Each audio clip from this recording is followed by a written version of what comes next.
Hello and welcome to my episode 1 review of Knights and Magic. I really wasn't planning on making a video about just this episode, but I figured there's a lot going on here and I had a lot to say and it wouldn't really fit if I talked about this for 4 minutes during my first impressions of the season video. So here it is for you to enjoy or hate or whatever. And also I do apologize for the lack of visual editing, but I'm working on a titan of a video, so I want that out soon, and that takes more time because I actually care about how that one looks. So you get to just hear me rant and look at a pretty picture of whatever I decide to put up for that. So for those who do not know, Knights and Magic is an isekai story where a character from our world is taken to a fantasy world, and in this case it's one filled with magic and mechs, and the mechs are called Silhouette Knights and the pilots are called Night Runners.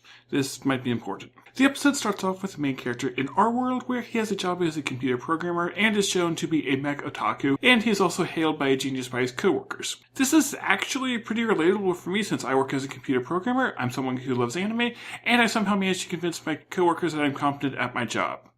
I'm really not. But then he's hit by a bus, killed, and reborn into this fantasy world, but as a young kid, like 6 or 7 years old, I think. It's either 6 or 8, I don't remember which one. He sees one of the Silhouette Knights, and he wants to pilot them. The episode then shows him growing up, meeting friends, and then impressing everyone at the academy that trains Night Runners, eventually leading to a battle where the students are attacked while on a training mission. Overall, the concept here is interesting. While some people have complained about how common stories like this are, especially with the isekai genre being so popular lately, I've really been impressed by the variety and quality of this type of anime over the past couple of years, and the blend of mechs and magic is cool and at least a little bit different. But the huge issue here is the pacing. They covered about 9 chapters of the manga here while cutting out most of 5 of them, and all in one episode. There were also 2 3-year time skips in the first episode, which really destroyed any interest in an ongoing plot I could have had. They just seemed to touch on the plot points and characters that were important later on, while basically saying, here, this is what this is, and then moving on. And this is really a shame because there's so much they could have explored here, and I think it could have been really interesting just with the setup they had and how they were, the world and all the characters and all that. This is most evident with Ernest's character who was killed in our world, but he really has no reaction to that other than saying, oh, I was reborn as a kid and they're robots. Okay. They never explain how he feels about being in the new world other than thinking the giant robots are cool, and there's also no mention for how he feels about separated from his family, his friends, or if he wants to go back, or just the challenges of going from a modern world to a medieval one. Really, the only touch of this they have is how he's short and doesn't like that, so yeah, that's not much. They introduce the 2 characters that he does become friends with, but it's basically glossed over. They are introduced, and then the narrator says, and then they become best friends, or something like that. And then there's a scene near the end of the episode, 6 years after the story began, and it does not feel like these are characters who have known each other for years. It's they're kind of close friends, I guess, but just they don't have the bond that you expect for characters who know each other for so long to have.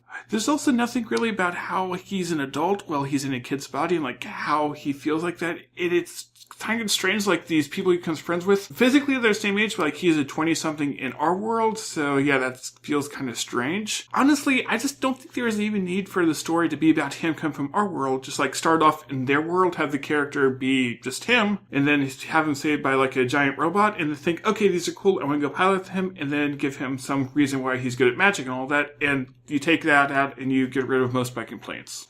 Well, some of them, not really the pacing thing. Another issue I have with the show is how overpowered Ernesti is, or I guess more so the lack of explanation of why. He makes his comment early on with magic being like programming, so this comes easy to him, which could work as a plausible explanation, but there's really no depth to this answer. Maybe this is because most people view programming as magic, but as someone who knows the field, I want more reasoning for this. Maybe their explanation could be how it's you have all these different rules and things you can do, and then you piece them together to do something greater, and that's how magic or programs work.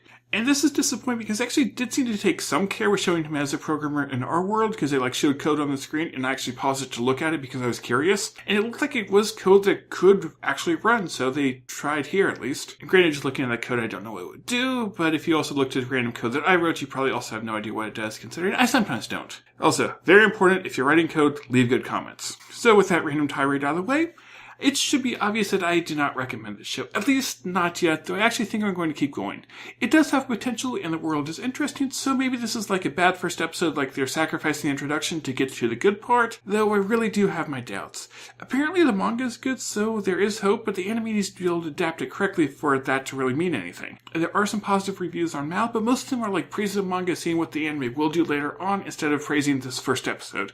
Though I did see one exception there, but you always get exceptions. And since I'm someone who just judges the anime on its own, not how loyal it is or how good the manga is, not a good start. But tell me what you thought of this episode. Also, let me know if you want me to continue reviewing this weekly, because if you do, then I might. Also, if this is your first time watching this video, this is actually on a secondary channel of mine, so go check out my main channel, which I'll include a link to in the description down below.